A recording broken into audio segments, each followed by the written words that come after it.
Hello, Aku nak gelak lah.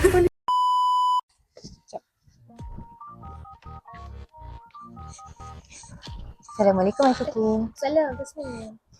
Ashikin, saya tengok kan sekarang banyak sangat kes rasuah keluar dekat berita. Sebenarnya kan rasuah ni apa sebenarnya? Soalan yang bagus. Secara ringkasnya, rasuah ni satu perbuatan menerima atau memberi sesuatu seperti wang, hadiah atau keistimewaan untuk mendapatkan keuntungan secara tidak sah. Maksudnya bukan guna duit je lah kan? Betul? Ia bukan sekadar wang sahaja, tetapi juga apa-apa bentuk imbuhan yang boleh mempengaruhi keputusan seseorang. Oh, jadi kalaulah seorang tu bagi bantuan ataupun layanan istimewa sebab kena satu balasan tu dikira rasuah lah tu. Ya, selagi ada unsur kepentingan diri dan penyalahgunaan amanah, itu tetap dikira sebagai rasuah. Macam bahaya juga rasuah ni. Sebab benda tu kan kadang kalau kita tengok kan macam biasa je. Betul, itulah yang paling membimbangkan apabila sesuatu yang salah dianggap biasa dalam kalangan masyarakat. Saya rasakan ramai orang masyarakat kita ni ambil ringan je pasal isu rasuah ni. Tapi kan kenapalah rasuah ni dianggap serius sangat? Sebab ia boleh merosakkan sistem secara keseluruhan. Contohnya, orang yang tak layak boleh dapat peluang, manakala orang yang sebenar-benarnya layak, itulah yang tak dapat peluang. Kalau macam tu, orang yang betul-betul layak pun rugi je lah. Exactly. Dan bila perkara ini berterusan berlaku, ia boleh mewujudkan ketidakadilan dalam masyarakat. Kalau dah berterusan sistem tak adil macam ni, macam mana nak maju negara kita? Memang sukarlah Tasnim. Selain itu, rasuah juga boleh menjatuhkan ekonomi negara, merosakkan imej organisasi dan menghakis kepercayaan masyarakat terhadap sebuah institusi. Maksudnya nanti masyarakat kita akan hilang kepercayaan kepada seseorang itu. Bahayalah negara kita jadinya. Ya, sebab bila kepercayaan hilang, susah untuk membina semula integriti masyarakat. Oh, saya dah mula faham dah kesan rasuah ni. Tapi kan, rasuah ni ada banyak jenis ke? Ya, ada beberapa bentuk yang biasa berlaku dan kadang-kadang kita tak sedar pun benda tu berlaku di sekeliling kita. Serius lah? Kalau contoh, benda tu boleh berlaku dekat kita lah. Ya, sangat dekat dan kadang dianggap biasa je perkara tu. Yang paling biasa berlaku ialah suapan wang lah. Sebagai contoh, orang memberi duit untuk mempercepatkan keputusan atau untuk mendapatkan sesuatu perkara. Macam ni, duit kopi yang kita selalu dengar tu lah kan kiranya? Ya, walaupun nampak kecil tetapi ia tetap dianggap salah kerana niat itu mempengaruhi sesuatu keputusan. Kalau benda kecil macam ni pun dah jadi salah, bahayalah kalau dia lama-lama biarkan.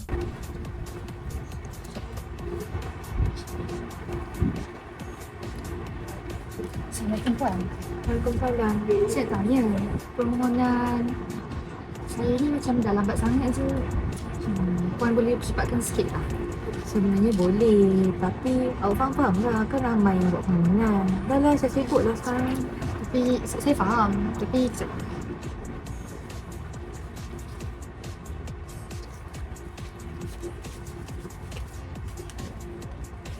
ya, tapi Puan cepatkan sikit. Boleh apa? Nanti saya buat permohonan awak dulu. Puan proses lebih sikit Puan. Selain itu Ashikin, ada lagi ke jenis-jenis rasuah? Mestilah ada. Contohnya penyalahgunaan kuasa. Seseorang itu menggunakan jawatan atau kedudukannya untuk kepentingan diri sendiri. Macam pilih orang tertentu untuk satu jawatan walaupun dia tak layak pun sebenarnya. Betul, atau memberikan kelebihan kepada pihak tertentu secara tidak adil. Kalau macam tu, sistem satu organisasi atau negara kita jadi tak adil lah gitu. Ya, sebab keputusan yang dibuat tu berdasarkan tidak mengikut kelayakan sebenar. Okay. Puan, saya rasa calon bernama Widat Basri ni tak layak untuk jadi security manager company kita. Saya dah pilih dia lah Pun. Saya dah buat keputusan awal lagi. Tapi kenapa? Kan ramai yang lagi layak. itu hak saya sebagai seorang pegawai, sebagai CEO megang holding kita ni. Jadi awak tak perlulah basa-basi tanya banyak-banyak benda pula. Buat kerja awak dah tak? Ashikin, saya pernah dengar pasal orang dalam. Tu pun kira rasuah juga ke? Ya, itu dinamakan sebagai cronyism dan nepotism, iaitu memilih kawan atau keluarga sendiri tanpa mengambil kira kelayakan mereka pun. Memang perkara begitu sering berlaku dalam realiti kini. Ya, dan disebabkan tu jugalah dia menutup peluang orang yang lebih layak mendapatkan sokongan itu.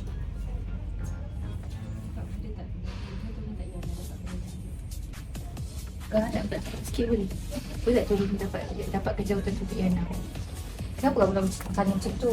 Walaupun dia ramai calon, akak akan pastikan kamu dapat kerja tu. Walaupun Yana tak payah lalu interview pun. Tak apa, kamu kan keluarga kakak juga. Kerja tu tak apa kerja. Kalau bagi hadiah je pun boleh jadi rasuah ke? Kalau hadiah itu ada niat tersembunyi seperti mendapatkan balasan, ya, itu dikira sebagai rasuah. Maksudnya bukan satu hadiah tu lah yang salah, tapi niat orang yang bagi itu je lah yang salah. Tepat. Kadang-kadang benda ni berlaku secara halus, sangat-sangat halus sebenarnya. Contohnya hadiah itu diberikan sebelum keputusan dibuat. Faham? Hello. Okay, sekejap. Ni. Okay. Sekejap. Sampai. Hai. Saya nak cakap terima kasih tolong saya itu. Ni sikit hadiah. Untuk awak. Kalau susah-susah lah. Tak apa. Tak apa. Ambil je. Tak apa lah. Tak apa. Ambil je. Saya rasa. Serius. Macam mana tulisan tu? Okey. Dapat. Terima kasih ya. Bila kita fikirkan balik kan Ashikin, rupanya banyak bentuk rasuah ni. Bukanlah sekadar duit semata-mata. Ya, yang paling bahaya sekali bila benda tu berlaku secara sangat halus dan dia dianggap sebagai biasa. Maksudnya macam dia perlahan-lahan menjadi budaya negara kita.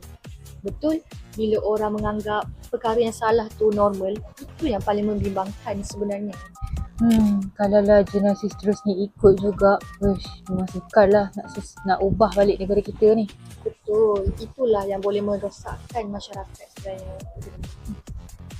Tapi Ashikin, saya macam tertanya-tanya, kalaulah semua orang tahu rasuah ni salah kan, tapi kenapa masih ada segelintir masyarakat buat juga? Mungkin sebab ada faktor tertentu yang mendorong mereka, bukan sekadar suka-suka. Macam tekanan hidup, kekurangan duit ataupun pengaruh persekitaran sekeliling. Ya, semua itu boleh jadi punca. Tapi untuk faham lebih jelas, kita perlu dengar pandangan orang lain juga. Betul juga. Kita pun nak tahu juga lagi-lagi daripada perspektif pelajar-pelajar kawan-kawan kita. Ya, jadi kita turun padang sekarang dan tanya sendiri mereka tentang punca sebenar amalan rasuah ini berlaku. Menarik. Dengan cara itu, kita bolehlah dapatkan ramai pandangan dan lebih banyak yang lebih real dan pelbagai. Setuju. Jom kita mulakan temu bual.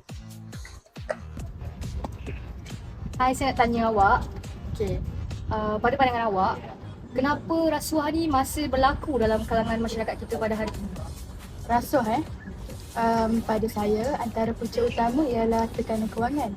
Dalam keadaan kos sara hidup yang semakin meningkat, ada individu yang rasa terdesak untuk mendapatkan wang tambahan dengan cara yang mudah, walaupun cara itu sebenarnya salah.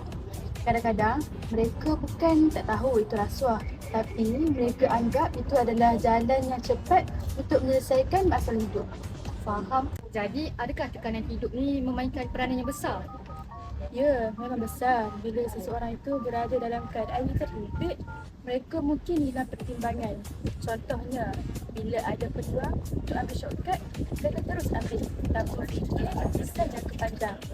Selain itu, gaya hidup juga memainkan peranan. Ada yang nak hidup mewah, nak hidup keren. Jadi, mereka sanggup buat apa saja untuk capai kehendak tersebut. Selain daripada tekanan wang, ada lagi tak faktor lain?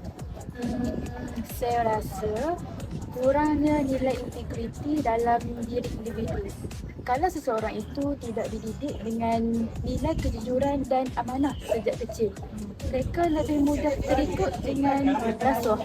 Tambahan pula, kalau persekitaran sekeliling pun menormalisasikan rasuah, individu itu akan anggap yang perkara itu biasa dan boleh diterima. Okey, faham. Terima kasih. Ya, sama-sama.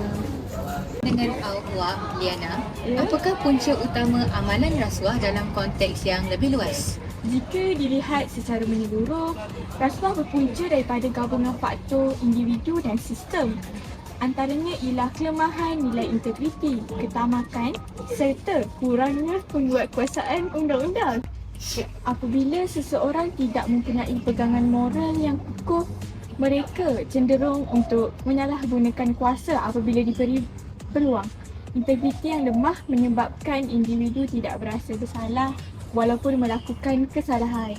Selain itu, sifat tamak dan keinginan untuk cepat kaya juga menjadi penyumbang utama.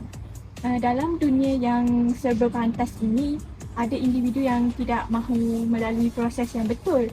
Sebaliknya, memilih jalan yang mudah walaupun menyalahi undang-undang. Akhir sekali, kelemahan dalam penguatkuasaan undang-undang boleh menyebabkan rasuah terus berleluasa. Jika tidak diambil tegas, pelaku tidak akan merasa takut untuk mengulangi kesalahan tersebut. Terima kasih. Sama-sama.